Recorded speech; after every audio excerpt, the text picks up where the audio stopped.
Alright, so hello, my name is Bailey Vanderhoof. I'm filming my maternal postpartum video assessment on my lovely boyfriend who's going to pretend that he's a girl. So first things first, I have received report and I have reviewed my patient's chart, including the labor and delivery record. So Mrs. M is a G2P1 38-year-old female who has successfully delivered a healthy baby female today. The baby weighed 7 pounds, 6 ounces, and was 19 inches long. I've reviewed the patient's vital signs, which are within normal parameters, and the temp is 98, heart rate is 86, respiratory rate is 16, blood pressure 124/72, and O2 is 99% on room air. So I'm gonna gel my hands and introduce myself to the patient.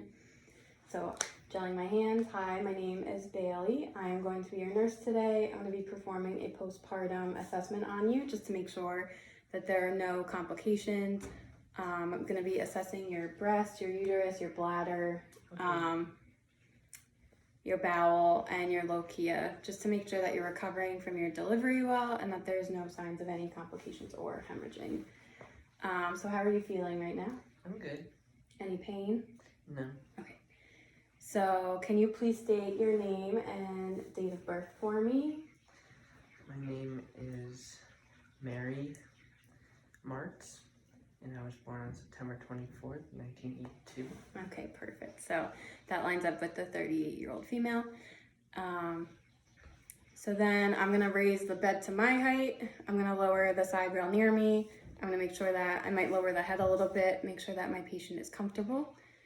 I'm going to gel my hands again and put on the appropriate PPE, which would be gloves and possibly even a gown. So first, I'm going to do a breast examination. So obviously, I'm not going to make him take his shirt off, but I would palpate each breast separately. I would note that they are warm to the touch.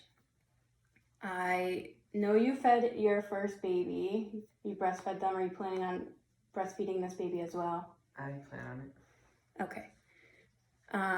So as you know, milk production will come within 3 to 5 days. You'll see some colostrum first, which is going to be like a whitish, yellowish color before your milk comes in. The milk is going to be on a supply and demand basis. You could have engorgement, which would be from your breast milk coming in the first few days. Your breasts might appear firm and slightly tender as the milk comes in. So to relieve this, you could put ice on them for 15 to 20 minutes. Okay. After you feed or pump. As you already know, breast examinations should be done regularly to make sure that there's no lumps, cracks, tenderness, redness, or swelling that would indicate like an infection. Do you have any questions about feeding the newborn? No, I don't. Okay. So I noticed upon palpating that there was no redness, cracks, fissures, any engorgement right now. The next thing I'm going to assess is the uterus. So at this part, I'm going to have you lay flat. I'm going to take this pillow away. And I'm going to make sure that your legs stay straight. So after my patient is supine and flat, I'm going to place one hand above the symphysis pubis, and my left hand is going to be above the symphysis pubis. My right hand is going to find the fundus. So it would look like this. And I would massage to palpate the fundus lightly to find the position and the location of it. So the fundus is firm, midline, and near the level of the umbilicus. If the patient was post-cesarean, I would assess Rita. If the fundus was not midline and if it wasn't firm, I would assess for other signs, like if they have any bladder distension, if they haven't urinated. I would have them get up and urinate. So next I'm going to inspect your bladder. Again, I'm going to palpate your bladder. I would palpate it above the pubis symphysis, and if it was distended, I'd be able to tell if they had a full bladder. I would also check the fundal height. So I don't see any indication that there's a full bladder. When was the last time you voided? About an hour ago. Okay, so that's perfect. So you should be voiding every 2 to 3 hours to avoid any infections. Was there any difficulty, any pain? Nope. No? None. Any burning? Nope. Okay. So it's important to urinate every 2 to 3 hours, like I said, so that you avoid the risk for infection, bleeding, and it also helps heal faster. When was your last bowel movement? This morning. Okay, perfect.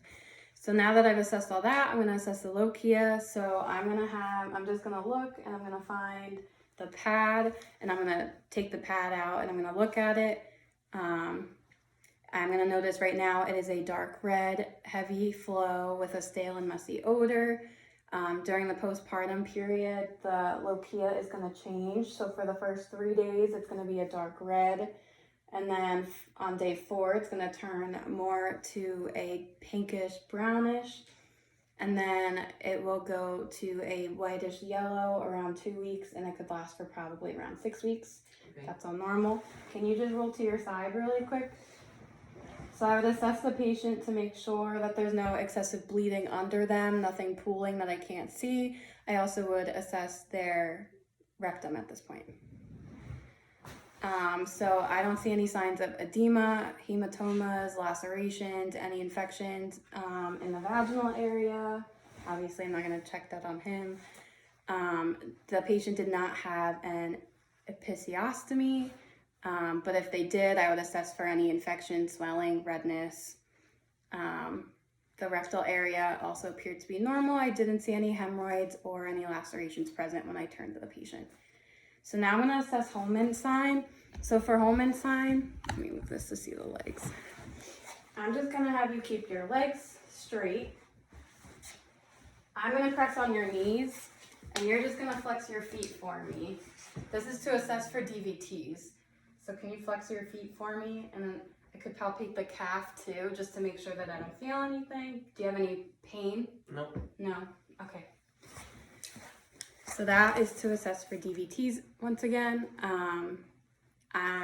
I'm also going to check the lower extremities for any edema. I don't see any edema. His skin is warm to the touch and the patient reported no pain. So now I'm just going to quickly check for the pulses. Let's see your feet. Okay. So I would bilaterally check all of the pulses.